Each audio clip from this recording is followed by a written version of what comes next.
Praise the Lord. വേഗം വരുന്നവനായ യേശു ക്രിസ്തുവിൻ്റെ നാമത്തിൽ എല്ലാവർക്കും എൻ്റെ സ്നേഹവന്ദനത്തെ അറിയിക്കുന്നു. വാത്സല്യ സഹോദരങ്ങളെ, നമ്മൾ ഓരോരുത്തരും ചോദിക്കുന്ന ചോദ്യമാണ്, എന്തുകൊണ്ടാണ് എൻ്റെ പ്രാർത്ഥനയ്ക്ക് മറുപടിയില്ലാത്തത്? എൻ്റെ സഹോദരങ്ങളെ, നിശ്ചയമായും നമ്മുടെ പ്രാർത്ഥനയ്ക്ക് ദൈവം മറുപടി തരും. അതിനായിട്ട് നമുക്ക് ബൈബിളിലെ വചനങ്ങൾ തന്നെ നമുക്ക് നോക്കാം. ദൈവം നമ്മുടെ പ്രാർത്ഥനയ്ക്ക് മറുപടി തരുമോ എന്നുള്ളത്. സ്തോത്രം, ഹല്ലേലൂയ. നമ്മൾ ബൈബിൾ പഠിച്ചു കഴിഞ്ഞാൽ ഹന്ന ആലയത്തിൻ്റെ അകത്ത് ചെന്ന് കരഞ്ഞു പ്രാർത്ഥിച്ചു. അവൾ കരയുന്നത് എന്തിനാണെന്നോ അവളുടെ ആവശ്യം എന്താണെന്നോ ഒരു പാസ്റ്ററും തിരിച്ചറിയാൻ കഴിഞ്ഞതുമില്ല. എന്നാൽ ആലയത്തിൻ്റെ അകത്ത് അവൾ കണ്ണുനീരോടെ പ്രാർത്ഥിച്ചു. ആ പ്രാർത്ഥനയ്ക്ക് ദൈവം മറുപടി അയച്ചു. മരുഭൂമിയിലേക്ക് പോയി ഒരു ഹാഗർ നിലവിളിച്ചു. എന്തിനാണെന്നറിയാമോ? വലിയ വീട് കിട്ടാനോ കാറ് കിട്ടാനോ സമ്പത്ത് കിട്ടാനോ ആയിരുന്നില്ല. സ്വന്തം കുഞ്ഞിൻ്റെ മരണഘട്ടത്തിൽ കുഞ്ഞിന് കുടിക്കാൻ വെള്ളം പോലും കൊടുക്കാനില്ലാതെ, ഒരു കഷ്ണം അപ്പം അവന് കൊടുക്കാനില്ലാതെ അവൾ മരുഭൂമിയിൽ നിലവിളിച്ചു. ആ ഹാഗറിൻ്റെ നിലവിളി മരുഭൂമിയിൽ മനുഷ്യരാരും കേട്ടില്ല. എന്നാൽ സർവശക്തനായ ദൈവം അവിടെ നിലവിളിയെ കേട്ടു.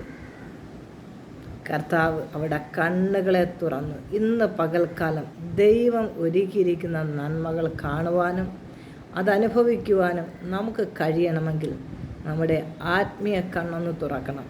എന്നും കരഞ്ഞും വിലപിച്ചും ഇരുന്നാൽ ഒരിക്കലും ദൈവത്തിന് സ്തോത്രം, നമുക്ക് ദൈവം ഒരുക്കിയ നന്മകളെ കാണാൻ കഴിയത്തില്ല.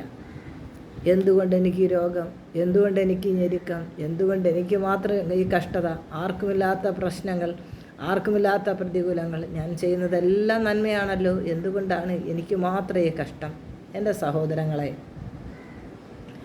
ചിലരൊക്കെ പ്രാർത്ഥിക്കുമ്പോൾ ഉടനെ മറുപടി കിട്ടും. എന്തെന്നറിയാമോ? മറുപടി ഒന്ന് ലേറ്റായാൽ അവൻ പിന്മാറിപ്പോകുന്ന കർത്താവിനറിയാം. എന്തിനാണ് ഇയ്യോബിനെ പരീക്ഷിക്കാൻ വിട്ടത്? കർത്താവിനറിയാം ഇനി എത്ര പരീക്ഷിച്ചാലും ഇയ്യോബ് പിന്മാറിപ്പോകത്തില്ല. അതുപോലെ എന്തുകൊണ്ട് പത്രോസിനെ ഗോതമ്പ് പോലെ പാറ്റാൻ പിശാച് ചോദിച്ചപ്പോൾ ആ സാത്താന് എന്തുകൊണ്ട് കർത്താവ് വിട്ടുകൊടുത്തില്ല നിങ്ങൾക്കറിയാമോ? പത്രോസിനെ അപ്പോഴും പാറ്റാൻ കൊടുത്താൽ പത്രോസിനെ പാറ്റുമ്പോൾ പതിരാണ്, പറന്നു പോകും. സ്തോത്രം. നമ്മൾ തിരിച്ചറിയേണ്ട ഒരു കാര്യം എന്താണെന്ന് ചോദിച്ചാൽ, നമ്മൾ കണ്ണുനീരോടെ പ്രാർത്ഥിക്കുമ്പോൾ, ശ്രദ്ധയോടെ പ്രാർത്ഥിക്കുമ്പോൾ, ഏകാഗ്ര ഹൃദയത്തോടെ പ്രാർത്ഥിക്കുമ്പോൾ, വിശ്വാസത്തോടെ പ്രാർത്ഥിക്കുമ്പോൾ ആ പ്രാർത്ഥന സ്വർഗത്തിലെ ദൈവം ശ്രദ്ധ വെച്ച് കേട്ട് തക്ക സമയത്ത് നിൻ്റെ പ്രാർത്ഥനയ്ക്ക് മറുപടി തരിക തന്നെ ചെയ്യും. ഇന്ന് നിന്നെ ഞെരുക്കുന്നവർ, ഇന്ന് നിന്നെ കഷ്ടപ്പെടുത്തുന്നവർ, ഇന്ന് നിന്നെ പട്ടിണിക്കിടുന്നവർ, ഇന്ന് നിന്നെ നിന്ദിക്കുന്നവർ, ദുഷിക്കുന്നവർ ഒന്ന് മനസ്സിലാക്കേണ്ടത് എന്തെന്ന് ചോദിച്ചാൽ, ഒന്ന്, ഈ ലോകത്തിലേക്ക് പാപികളായ നമുക്ക് വേണ്ടി കാൽവരി ക്രൂശിൽ തകർക്കപ്പെട്ട യേശു ക്രിസ്തു, ആ കർത്താവ് എന്താണ് ചെയ്തത്? ആഹാരമില്ലാത്തവന് ആഹാരം കൊടുത്തു, വിശന്നവന് ആഹാരം കൊടുത്തു, വസ്ത്രമില്ലാത്തവന് വസ്ത്രം കൊടുത്തു, രോഗികളെ സൗഖ്യമാക്കി, എന്തിനേറെ മരിച്ചവരെ പോയി ഉയർപ്പിച്ചു. ആ കർത്താവിനെ ഈ ലോകം തള്ളിപ്പറഞ്ഞു. കൂടെ നടന്ന പത്രോസ് പറഞ്ഞു, ഞാനവനെ അറിയുന്നില്ല. 3 വട്ടം കോഴി കൂവുന്നതിന് മുമ്പ് തള്ളിപ്പറയുമെന്ന് പറഞ്ഞത് കർത്താവ് പറഞ്ഞത് അവിടെ സംഭവിക്കുകയാണ്. ഇന്ന് നിൻ്റെ കൂടെ നടന്നവർ, നിൻ്റെ കൂടെ ഇരുന്നവർ, ഒരുമിച്ച് ഭക്ഷിച്ചവർ, ഒരുമിച്ച് സന്തോഷിച്ചവർ, നിന്നെ സഹായിക്കേണ്ട സമയത്ത്, നിനക്കൊരു ആശ്രയമായി തീരേണ്ട സമയത്ത് നീ ഒരുപാട് പ്രതീക്ഷയോടെ നീ നോക്കിയവരും കരുതിയവരും പ്രാർത്ഥിച്ചവരും ഒക്കെ ഇന്ന് ഈ ലോകം മുഴുവനും നിനക്ക് വിരോധമായി എഴുന്നേറ്റിരിക്കുമ്പോൾ, ഹല്ലേലൂയ, ഫറവോൻ്റെ അടിമത്തത്തിൽ കിടന്ന ഇസ്രായേൽ ജനത്തെ ഫറവോൻ സൈന്യം എങ്ങനെ ഞെരുക്കിയോ അതുപോലെ അവർക്ക് ആഹാരം കൊടുക്കാതെ അവരെ ദണ്ഡിപ്പിച്ചു, അവരെ കഷ്ടപ്പെടുത്തി. അതേ മരുഭൂമിയുടെ അവസ്ഥയിലൂടെ ഇന്ന് പകൽക്കല എന്നെ ആരെങ്കിലും കേൾക്കുന്നുണ്ടെങ്കിൽ, എത്ര വലിയ രാജാവായാലും, എത്ര വലിയ സമ്പന്നനായാലും, എത്ര വലിയ ഉന്നതനായാലും, ജ്ഞാനിയായാലും, എത്ര പ്രാഗൽഭ്യമുള്ളവനായാലും, ദൈവ പൈതലെ, നിന്നെ ഞെരുക്കുന്നവനെ കർത്താവ് ഞെരുക്കും. നിനക്ക് വിരോധമായി സംസാരിക്കുന്ന നാവുകളെ യഹോവ ഛേദിച്ച് കളയും. ഒരു തെറ്റും ചെയ്യാതെ രാപകൽ ദൈവത്തിന് വേണ്ടി ഓടുന്ന, ദൈവസന്നിധിയിലിരിക്കുന്ന, പ്രാർത്ഥിക്കുന്ന, അനേകർക്ക് നന്മ ചെയ്യുന്ന നിനക്ക് വിരോധമായി ഒരുവൻ എഴുന്നേറ്റാൽ നിന്നെ തകർക്കുമെന്ന് പറയുന്ന അവൻ്റെ ഭവനത്തിൻ്റെ അകത്ത് കൊണ്ടുപോയി നിന്നെ മാനിപ്പാൻ തക്കവണ്ണം ദൈവത്തിനിടയായി സ്തോത്രം മാനിപ്പാൻ തക്കവനിടയായിത്തീരും. മോശ ജനിക്കരുതെന്ന് ഫറവോൻ ആഗ്രഹിച്ചു. ആരാണോ കൽപ്പന പുറപ്പെടുവിച്ചവൻ, ആ കൽപ്പന പുറപ്പെടുവിച്ചവൻ്റെ കൊട്ടാരത്തിൻ്റെ അകത്ത് സകല നന്മയെ അനുഭവിച്ച് ജ്ഞാനത്താൽ നിറഞ്ഞവനെ വിദ്യാഭ്യാസം കൊടുത്തു, അവനെ കായികപരമായി അഭ്യസിപ്പിച്ച് അവനെല്ലാ കഴിവുകളും മനുഷ്യരിലൂടെ കിട്ടേണ്ട എല്ലാം അവിടെ മോശയ്ക്ക് ലഭിപ്പാനിടയായി. നിന്നെ തകർക്കുമെന്ന് ആര് വെല്ലുവിളിക്കുന്നുവോ അവന് അവനെ കാണുകയും അവനെ അറിയുകയും അവൻ്റെ പ്രവൃത്തി അറിയുകയും ചെയ്യുന്നൊരു ദൈവസ്വർഗത്തിലുണ്ടെന്നത് മറക്കരുത്. സ്തോത്രം.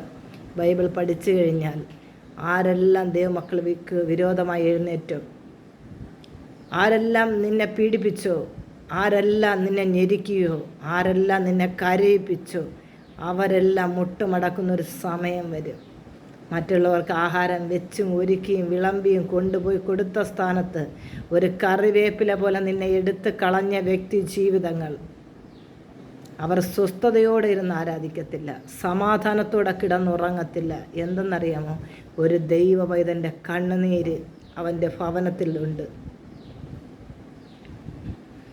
അവൻ എങ്ങനെ ദൈവസന്നെ മുട്ടുമടക്കാൻ കഴിയും? അവൻ പ്രാർത്ഥിക്കുമ്പോൾ ആത്മാവുള്ളൊരു വ്യക്തിയാണെങ്കിൽ ദൈവം അവനോട് വചനത്തിലൂടെ ഇടപെടും. വചനം എന്താ? ഇരുവായ്ത്തല മൂർച്ചയുള്ള വാളാണ്. സ്തോത്രം. മറ്റുള്ളവൻ്റെ സമ്പത്ത് പ്രതീക്ഷിച്ച്, മറ്റുള്ളവൻ്റെ സമയവും അവൻ്റെ വാക്കുകളും പ്രതീക്ഷിച്ച് അവനെ സന്തോഷിപ്പിക്കാൻ എല്ലാവരും നിനക്ക് വിരോധമായി ഈ സമ്പന്നൻ്റെ, ഈ ധനികൻ്റെ, ഈ ബലവാൻ്റെ, ഈ സ്ഥാനവും മാനമുള്ളവൻ്റെ പുറകെ ഇന്ന് ലോകം ഓടിക്കൊണ്ടിരിക്കുകയാണെങ്കിൽ നാളെ ഒരു സമയത്ത് ആരിലാണോ മറ്റുള്ളവർ ആശ്രയിച്ച്, ആരെ വാക്കുകൾ കേട്ടാണോ നിനക്ക് വിരോധമായി എഴുന്നേറ്റത്, അവരോട് ദൈവം സംസാരിക്കും. ഇന്ന് നിൻ്റെ നേരെ വിരൽ ചൂണ്ടുന്നുവെങ്കിൽ നീ ചിന്തിച്ചുകൊള്ളുക, ബാക്കി 4 വിരൽ നിൻ്റെ നേരെയാണ്. ഇന്നല്ലെങ്കിൽ നാളെ ഈ 4 വിരൽ ഒന്നെങ്കിലും എഴുന്നേറ്റ് നിന്നെ കുറ്റം വിധിക്കുന്ന ഒരു സമയം വരും. അതുകൊണ്ട് പ്രാർത്ഥനയ്ക്ക് മറുപടി ഉണ്ട്.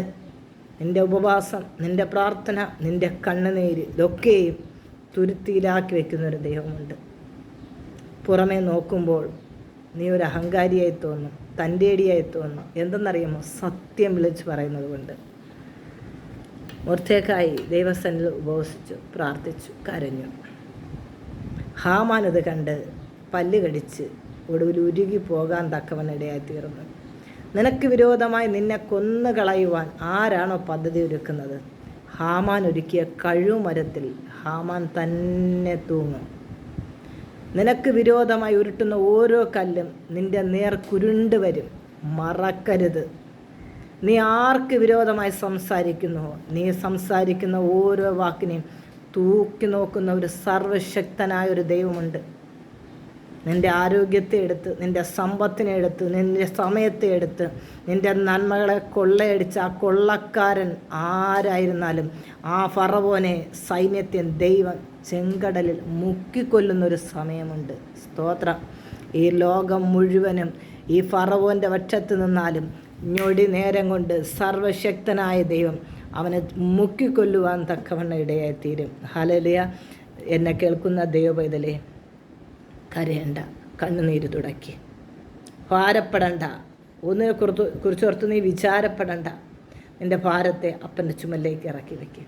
കർത്താവ് പറഞ്ഞില്ലേ, കഷ്ടപ്പെടുന്നവരും ഭാരം ചുമക്കുന്നവരുമായുള്ളവരെ നിങ്ങൾ എൻ്റെ അരിയിലേക്ക് വാ, ഞാൻ നിങ്ങളെ ആശ്വസിപ്പിക്കാം.